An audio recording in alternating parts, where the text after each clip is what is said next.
On today's video, I'm going to be showing you guys how to install a graphics card or replace your existing graphics card.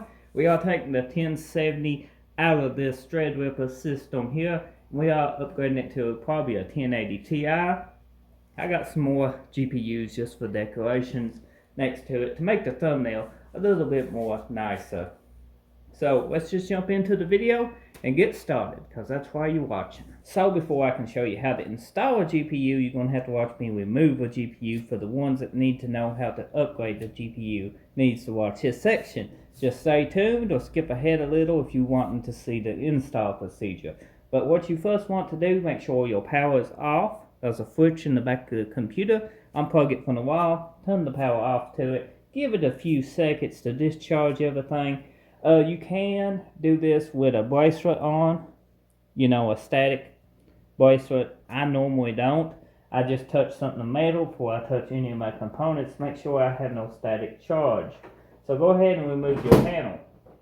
Depending on your cable length and the size of your new card, you might have to undo the back of your case to give you a little bit more movement in your cables if you got them tied down.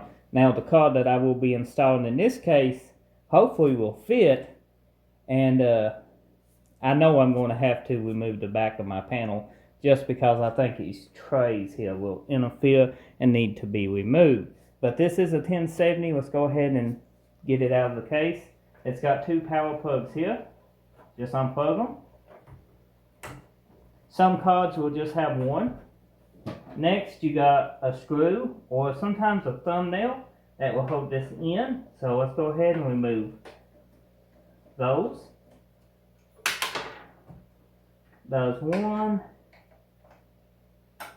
2.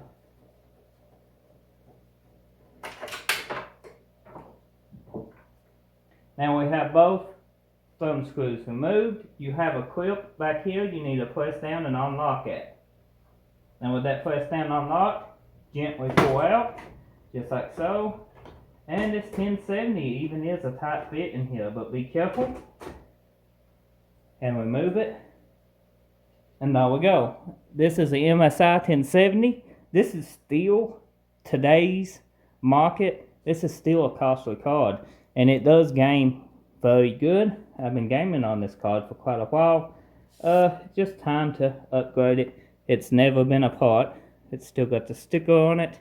If you see these been messed with, somebody either will apply thermal paste or had them with a water block and just put them back together to resell them. So that's something to look out for. So the Threadripper's got all these PCI Express slots. You can put your GPU in any of these on the Threadripper. If I have fitment issues, I can always move my GPU down here. Good thing about Threadripper. So let's go ahead and remove the back. I said you might have to do that.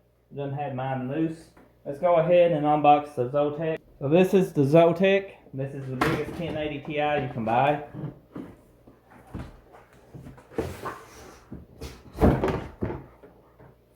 If you think 30 series is big, this 1080 Ti is pretty big too.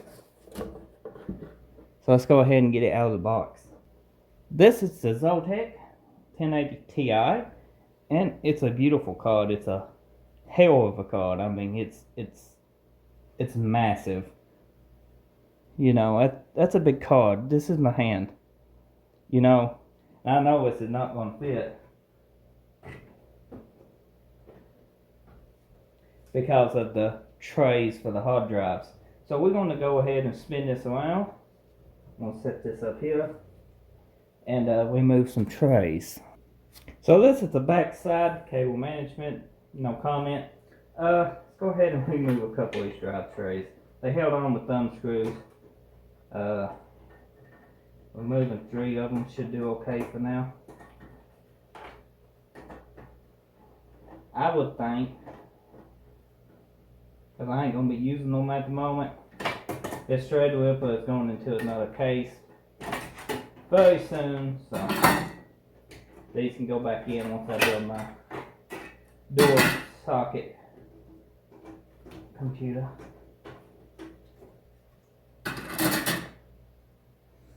Okay, that gives us a bunch more room here. Remove a pin cover from a card. Okay, Mr. Zotac. I hope you fit. Ooh, you do. Now line your card up with the slot you removed. Make sure your tab is down and firmly press it in. You should hear it click. Now it'll be a light click depending on your motherboard. Some has a heavy snap, some of them you just really can hear. You don't want to force it in if you don't hear one, because it probably did click, you just didn't notice. So let's go ahead and put screws back in this.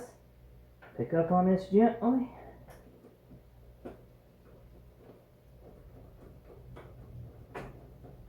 Will help hold this card and keep it from damaging your PCIe. So now we'll go ahead and plug this in. Now with a card like this, you might have to upgrade your power supply too. This has got 1,000 watt in it, and I done got 2 separate power connections. So I'm all set for this 1080 Ti. I'm all set for a 30 series too. This 1080 will work just fine. I mean, you can't complain if you got a 1080 Ti. I mean, you can, but why would you? There we go. Once you get everything plugged in, if you got an anti-sag bracket, that'll come in handy, because we are sagging just a little here. I can find a little action figure or something to set that to help hold that up, or cut a little piece of plastic and just set it under the, just so it won't be noticeable. But an anti-sag bracket is definitely in the future for this card. The next step will be basically installing your new graphics card drivers. It should do it automatically if you run in Windows 10. It's always best to check on your NVIDIA program if you got it downloaded. It will have game drivers and stuff, and make sure the one Windows installs is the one that NVIDIA recommends for this. So let's go ahead and throw it together, see what we got, how it games. So this is the system with the graphics card on and everything. Let's go ahead and check the drivers and see what we got.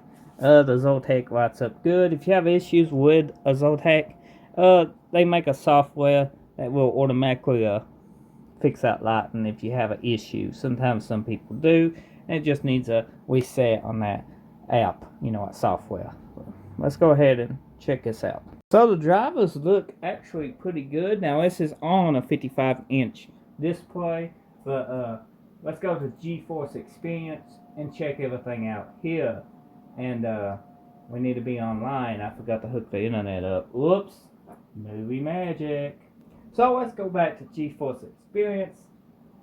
Make sure you got internet hooked up. Boom, you want to sign in. We can check for updates. And it shows we need this, and so let's go ahead and install a driver. Even though Windows found us a driver, it seems NVIDIA GeForce Experience says we need a different one. So I'm going to listen to NVIDIA on this one and download this new driver. So we are installing the graphics card drivers now. This is a 1080 Zotac, and that's a noisy little fan in that ain't from the Zotac. It's actually the upper fan making noise on that radiator AIO system. So we're going to go ahead and install the NVIDIA drivers and everything that it recommends. And once it get done with, installing, you might have to restart, but most of the time you don't.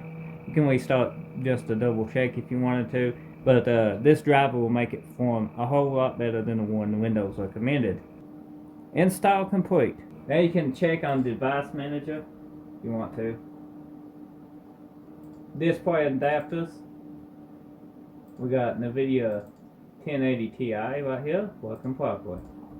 So now once it's done updating, you should be ready to game. You can keep an eye on your temps and everything, but it's that simple to install a new graphics card into your system, or replace one that you got and upgrade it. So if you found this video helpful, be sure to drop a like, hit that subscribe button, and thank you for watching. See you next time.